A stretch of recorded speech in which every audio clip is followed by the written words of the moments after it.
All right, next up, we're going to talk about how to write an informative essay. We look at the word informative, similar to analytical, right? Or analytical and argumentative, right in it kind of says what you are to do, and that is indeed to inform, right? So you're explaining something, you're teaching somebody about something.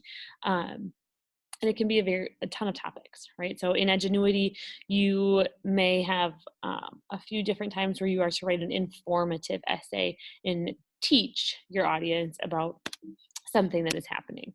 Okay, so that's your first task. What is it that you are to teach about? And we'll kind of go through an example here in a little bit about one of the assignments in Edgenuity. But this is your big first task. Identify in that prompt what you are to inform your audience about. After that, do your research, right? Start to build your ideas. How are you going to explain it? What are you going to teach?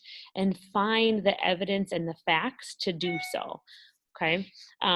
Again, research is always encouraged, and there's always a place for it in these sort of informative, argumentative essays versus just your opinion. Okay. So once you have nailed down what it is you are to inform your audience about, then you have to decide what kind of thesis statement you're going to have. A close-ended thesis statement kind of gives it all away, if you will, in that one statement. Open-ended leaves the reader a little bit wondering what you may talk about. So if we look at close-ended, there's a prompt in Edgenuity. I think it's for 11th graders, right? That you have to explain the evolution of the English language, right? How and why has the English language changed? So if I were to write a close-ended thesis on that, it might sound something like this. The English language has been changed and impacted by A, B, C, right? I just give my three reasons right there. Technology, blah, blah, right? I give three main reasons. If I were to leave it a little more open-ended, and again, there's no right or wrong, it's just stylistic, I might say something like this. The English language has changed due to a number of factors over the years, right? And that maybe entices my reader to think, I'm interested in reading about this. I wonder what those reasons are, right? So you can kind of choose, but either way, you want a strong thesis statement that is going to be your grounding statement, the thing you come back to keep guiding your structure and guiding your reader. Okay, so structure can be pretty basic, right? And that is exactly this. You obviously you have your introduction. Your first body paragraph is your first point, right? Your first teaching point. If I'm thinking about this English language idea, right, my first body paragraph is going to be what is the first way it was changed, or the first thing that changed it.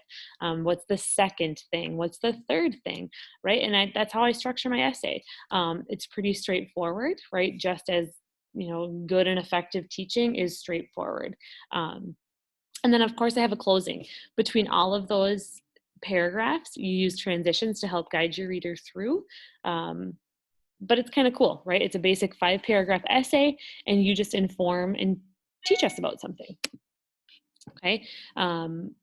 You might use some facts to kind of appeal to the logic, because again, teaching is just black and white, so to speak, right? It is straightforward, often evidence-based, right? You explain the information you have is timely, it's accurate, and there's not too much fluff to it, okay?